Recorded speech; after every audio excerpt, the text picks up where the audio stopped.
Tattoo artists, what pieces are you tired of doing? This is exactly why I can't get a tattoo. The tattoo artist is going to judge me, and if I'm worried about the tattoo artist judging me, what is everyone else going to think? Then I realize 1. I should not get a tattoo, and 2. I shouldn't care so much what others think. But still. My tattoo artist thought I was crazy for wanting a ball of yarn on my wrist, even when I explained how much my knitting hobby meant to me. But he laughed it off, and designed a very beautiful tattoo for me, and did an absolutely gorgeous job on it. Even put it on his personal Snapchat when he was done, not just the professional one. If your tattoo means a lot to you, then do it. It's your skin. And even if the artist doesn't get it, it doesn't mean they can't enjoy the experience. That's cool. I guess I don't feel like I have a unique hobby that isn't overdone. Last name is Fox, work in the medical field, like to cook and run. I guess I could get a fox with a stethoscope running and making a loaf of bread, but I DK if I want that on my body for forever. Maybe someday I'll figure something out. I apprenticed in a shop, but had to move before I was able to start tattooing myself. What I noticed personally is the artists in the shop weren't necessarily tired of doing the same designs as the personality of people getting them. Such as, guy who thinks he has a crazy pain tolerance, but almost passes out. Guy who freaks himself out to the point of shaking puking, and backs out at the last minute. And really anyone who could use attention to hygiene. The list goes on and on. As a physician, anyone who claims to have a high pain tolerance does not. However, if their so says they do, they do. Sounds about right. A friend of a friend had rolled his car. Old car, no seat belts. If I remember right, he was thrown out of the car too but seemed fine. His wife said he was complaining his back hurt a little. Apparently he never complains about anything, so she made him go to the hospital. His back was broken. Shock, man. People get out of wrecks with serious back injuries and walk around all the time. Shock makes you feel no pain. My first tattoo was "I love you forever and always" in my mom's handwriting on my foot. While my tattoo artist was doing it, another artist came in the room to ask what I was getting. When he found out it was script on my foot, he asked, "Let me guess, live, laugh, love?" He awkwardly left after we explained it wasn't that, and in fact my mom's handwriting. So, I'd say he's sick of that. He sounds like the sort of person I wouldn't want doing my tattoo. For real. How disrespectful to insult someone's tattoo right to their face. I have almost the same thing for my mom. When she was younger in her troubled youth days, she got a tat right under her collarbone that she regrets. So for Christmas a year ago I got "I'll love you forever, I'll like you for always," a story she would read to me as a child in about the same spot that she had her regret tat, but in Arabic letters. I had my close friends who spoke Arabic translate it for me. She paid for me to get it, but I got it for her. Had a weird gift. I worked as a shop manager for a little bit. My boss, the head artist, was getting super burnt out on big cats, specifically lions wearing crowns. In about a month, he'd done 5 realistic lions and a panther wearing crowns on dudes who wanted to feel like kings. I had to start politely turning them down when people called to inquire about them. "Sorry, Ian's not really interested in doing more big cats this month." "I'm sorry, we are fresh out of cats with crowns. Might I interest you in a pocket watch or an infinity loop?"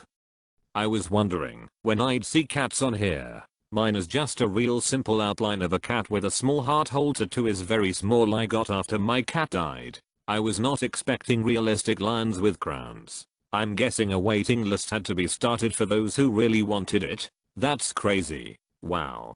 Went to a tattoo artist in Noco once. He asked what I was thinking of doing. I said I want an outline of, and he just sighed and said, "Listen dude, I'm sorry, but if I have to tattoo Pikes Peak one more time I'm gonna lose it." For the record, I was asking for a rat, and he apologized profusely, but I thought it was hilarious. I know 3 different coloradans with Pikes Peak tattoos. No judgment, just curious, but why a rat? First thing he could come up with, after deciding to not ask for Pikes Peak. This would be awesome if true. He then spends his days telling this story, to deal with the pain and embarrassment of getting a rat tattoo. Ratu. Seriously, I get silver for this? Reddit's a weird place, man. But thanks, anonymous benefactor. I have a couple chemistry tattoos and my artist made a comment about girls getting dopamine, serotonin, and oxytocin with the word happiness. Seemed like he might have done a few too many. I have one similar to this, and my artist was actually super excited. Mine is dopamine, serotonin and norepinephrine, and the lines are connected to flowers. It's a shout out to my psychology degree, and also the mental illness that I live with. I know someone with dopamine and serotonin on their wrists. The dopamine structure is wrong too. Had one of my close friends, a chemist, has a similar tattoo on her feet. She has dopamine, serotonin, and caffeine with better living through chemistry, but hey, we're just basic rat girls. I always say that roses and clock faces are this decade's tribal tats that will be out of fashion in a big way soon. Roses have been around since American tattooing had started. I don't think they are going anywhere anytime soon. They might be a bit overplayed, but they have solidified themselves as a classic at this point. One of my coworkers used to say I made it out of 07 without a tribal tat, but the swallow caught me. He had one tattoo, and it was a swallow under his collarbone. Other times, they got claws. Roses will never go out of style, at least not Amtrad roses. Traditional roses have been tattooed for decades upon decades. Me scanning this thread looking for descriptions of my tattoos. As an Australian, I'm looking to see if any Aussie tattoo artists are sick of doing the Southern Cross yet. I guess I know the answer already anyway. Saw it after I posted this. Cheers, though, everyone. I think we all know the answer. Such is life. I still don't understand how Boggans have equated the Southern Cross to somehow mean Australian. I mean, the Kiwis have the same constellation in their flag too. And I like there are a few other countries as well. That and it can be seen pretty much anywhere in the southern hemisphere. Tattoo artist from Alabama here. I'm not religious at all, but I think I've ascribed the entire Bible on human flesh at this point. Especially Leviticus 19:28, right? Ye shall not make any cuttings in your flesh for the dead, nor print any marks upon you. I'm the Lord. That really should be painted on the wall of all tattoo shops. But then again, all the cross tattoos I've seen look like they were made in a shed, so. I always wanted a piece of scripture from the book of Job. Canst thou loose the bands of Orion? Do you know where the darkness resides? Job 37+ is wonderful. Basically anything from Pinterest, bird silhouettes, live laugh love, infinity symbols, etc. What about the infinity stones? That made me curious, so I googled if anyone had gotten an infinity gauntlet tattoo on their hand. Of course plenty of people had. They looked okay, too lazy to link cause I'm on my phone. Nothing that blew my mind though. Like a full yellow hand? Just the stones seems much more logical. I would totally get the outline of the gauntlet's details tattooed if I didn't already have plans for one on my left hand. I started getting tattoos in 98 feet. My first one was a tribal band around my right bicep. I was 18 at the time. Certainly not the best decision, but I wanted a tattoo and that seemed like the best idea at the time. Fast forward 21 years and now I collect original works of art from tattoo artists from all over. My left arm is dedicated to my family sleeve and the rest has original pieces of art from Washington, Louisiana, Mississippi, Colorado and most recently Australia. I wish I had started my collection of original art sooner, but it's never too late. I have wanted to get a tattoo for ages, but am so scared. I want to get the constellations Ursa Major and Ursa Minor, but not as stars. I want them as dots, and no lines connecting them.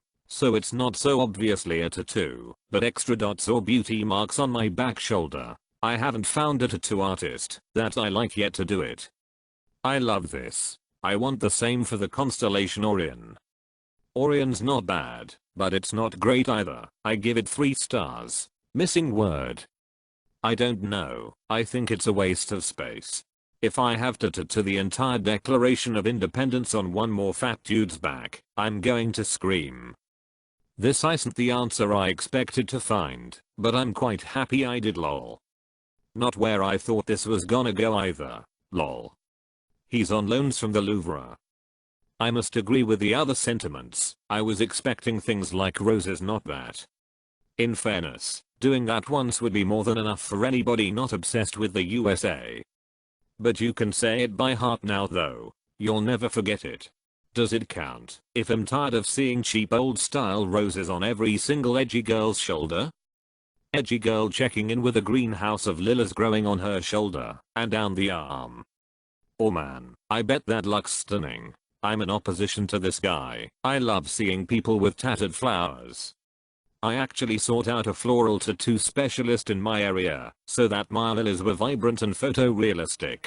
I'm super happy and proud of them because they look so good and can look professional in a sleeveless dress. For Australian artists, Southern Cross tattoos. I got the Australian made symbol on ribs when I was 21. So young. So dumb. Australian made looks like Mr. Squiggle was the apprentice. That and my mates were making me laugh. I'm Taiwanese Australian and want to get made in Taiwan on the bottom of my foot. Are you ticklish? That's a bad way to find out. They'd have to put me on anesthesia to do anything on such a sensitive area. Mine told me he is refusing to do any more forests around someone's arm. I'm sure that they're this generation's tribal tattoos, but I still really enjoy seeing them. I think they look cool. Though I imagine doing one a day week for a solid chunk of time is annoying. Someone said the exact same thing about barbed wired tats 30 years ago. Are barbed wire tattoos bad then? I have one around my bicep, my mom has one, and I wanted one too. Whenever I look at it, I think of her. Not me, but my sister. It's not a specific thing, but she hates when people want tattoos with too many ideas in it, and by that I mean, for example, a Lord of the Rings character holding a lightsaber while fighting a Dementor on a Velociraptor with a banner that says clever girl. Or like Minnie Mouse holding a football team's logo in front of her while also being within a pink cancer ribbon, but wanting the image too small. Small enough that it wouldn't even look good with how much detail it would need.